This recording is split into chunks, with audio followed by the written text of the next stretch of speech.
আপনারা হয়তো জানেন যে আসলে এখন খুব কাজের টাইম, যেরকম ধান কাটা কৃষকের, আপনার তামুক লাগানো। তারপরেও জনগণের ভিতরে এই জাতীয় নাগরিক কমিটি নিয়ে যখন আমরা যাচ্ছি, প্রচুর সাড়া পাচ্ছি। জনগণ একটা পরিবর্তন চাই, আর সেই পরিবর্তনটাই হচ্ছে জাতীয় নাগরিক কমিটির প্রতি আস্থা।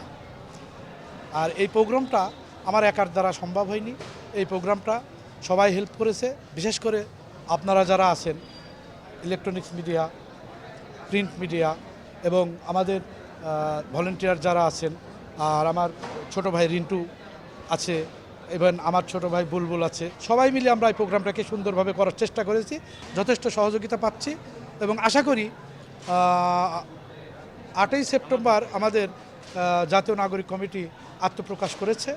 এখন পর্যন্ত আমরা যে সাড়া পাচ্ছি তাতে মনে হচ্ছে যেন আমরা সাধারণ মানুষকে নিয়ে এই কমিটি খুব সুন্দরভাবে তৈরি করতে পারবে। কমিটির বিষয়টা আসলে অল্প দিনের ভিতর হবে, তারপরে কেন্দ্রের নির্দেশনা অনুযায়ী কমিটির এটা হবে। বাংলাদেশের যে রাজনৈতিক পরিস্থিতি, সেখানে ফ্যাসিবাদী ব্যবস্থার বিলোপ এবং নতুন রাজনৈতিক বন্দোবস্ত করার উদ্দেশ্যে জাতীয় নাগরিক কমিটি প্রতিষ্ঠা করা হয়। এখানে আমরা চেয়েছি দেশের সর্বস্তরের মানুষ যেন একটা প্ল্যাটফর্মে এসে নতুন ধারার যে বাংলাদেশ, সেই বাংলাদেশ যেন বিনির্মাণের লক্ষ্যে যেন একসাথে কাজ করতে পারে, সেজন্য জাতীয় নাগরিক কমিটি তার কার্যক্রম শুরু করেছে। আর জাতীয় নাগরিক কমিটির কার্যক্রমের অংশ হিসেবে বিগত 3 মাস ধরেই আমরা আসলে পুরো বাংলাদেশেই আমাদের সাংগঠনিক কার্যক্রম বৃদ্ধি করছি।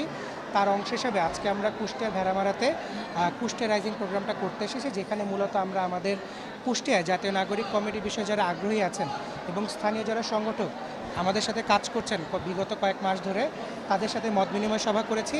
এখানে স্থানীয় মানুষজনদের কথা শুনেছি, তাদের কি দাবি আছে, তাদের কি সমস্যা আছে, সেগুলো আমরা শুনেছি। এবং এখানে আমরা নাগরিক কমিটির পক্ষ থেকে কী ধরনের কার্যক্রম পরিচালনা করতে পারি এবং কিভাবে তাদের সমস্যা সমাধান করতে পারি, সে বিষয়ে আমরা আলোচনা করেছি।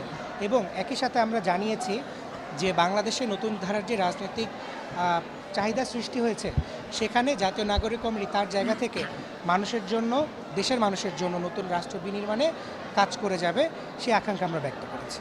এই কমিটিতে বাংলাদেশের সংজ্ঞা অনুযায়ী যারা নাগরিক আছেন, অর্থাৎ যাদের বয়স 18 বেশি, যে কেউ আমাদের সাথে যুক্ত হতে পারেন। এখানে সর্বস্তরের সব শ্রেণী পেশার মানুষই যুক্ত হতে পারবেন। তারা আমাদের সাথে যুক্ত হয়ে তাদের লক্ষ্য উদ্দেশ্যে কাজ করতে পারবেন। যে কেউ বলতে গেলে আমি যদি বলতে চাই, শুধুমাত্র যারা ফ্যাসিবাদের দোসর ছিল, যারা বিগত ফ্যাসিবাদের সাথে নানাভাবে সংযুক্ত ছিল, যারা ফ্যাসিবাদের বিভিন্ন দলের সাথে যুক্ত ছিল, তারা বাদে বাংলাদেশের যে কোনো নাগরিক আমাদের সাথে চাইলে কাজ করতে পারবে। গত 5 আগস্ট এই দেশের মানুষ যে গণ অভ্যুত্থান সংগঠন করেছেন, তারা কিন্তু একটা রায় দিয়ে দিয়েছেন যে আসলে তারা কি চান। এটা স্পষ্ট যে তারা আগের যত আপনার ব্যবস্থা ছিল, যত রাজনৈতিক দল ছিল, তাদের প্রতি তারা অনাস্থা জানিয়েছে। এটা গত 5 আগস্টের যে বিপ্লব ছিল, সেই বিপ্লবের ফলাফল।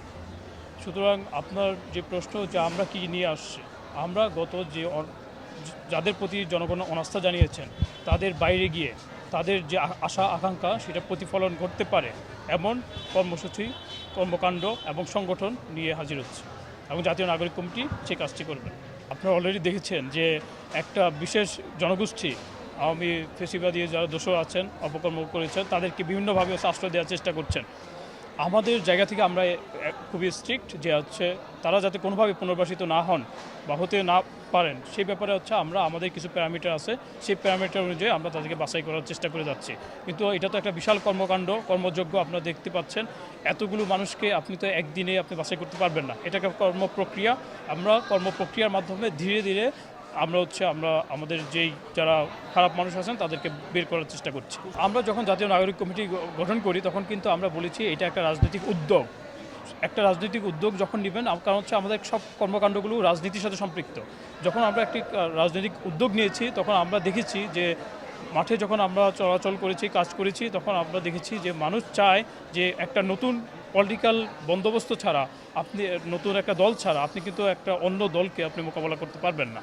সো সেদিক বিবেচনায় মানুষের চাওয়া পাওয়া, মানুষের আকাঙ্ক্ষাকে আমরা প্রতি শ্রদ্ধা রেখে আমরা হচ্ছে জাতীয় নাগরিক কমিটি সাংগঠনিক কর্মকাণ্ডকে বিস্তৃত করার চেষ্টা করছি।